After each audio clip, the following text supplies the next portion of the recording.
बातमी पुण्यातून आहे। पुणे जिल्ह्यातील आंबेगाव तालुक्यातील शेवळवाडी गणेशवाडी येथे अंतर्गत रस्त्याच्या कामावरून मोठा वाद निर्माण झालाय।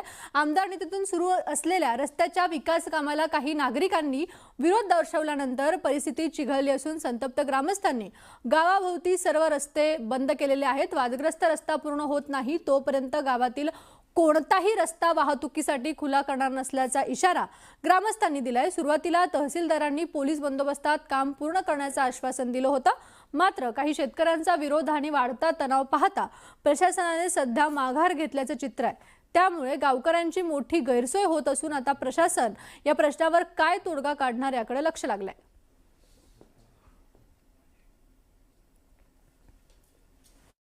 हा रोड जुना पुणा नाशिक हायवे ते पुणा नाशिक नवीन असा मंजूर झालाय आणि तो नोंदीत आहे। तो नोंदीत असल्यामुळे त्याच्यावर निधी पडलाय। जर निधीतलं काम पूर्ण होणार नसेल आणि काही शेतकरी ठराविक शेतकरी जर ते आडवीत असतील तर आमच्या जागा का आम्ही द्यायच्यात? आमचे सुद्धा वैयक्तिक रोड गेलेत ना, त्याच्यात जागा जमिनी गेल्यात। जोपर्यंत हा रस्ता सुद्धा पूर्ण चालू होत नाही तोपर्यंत आम्ही असं त्याची परिस्थिती ठेवणार।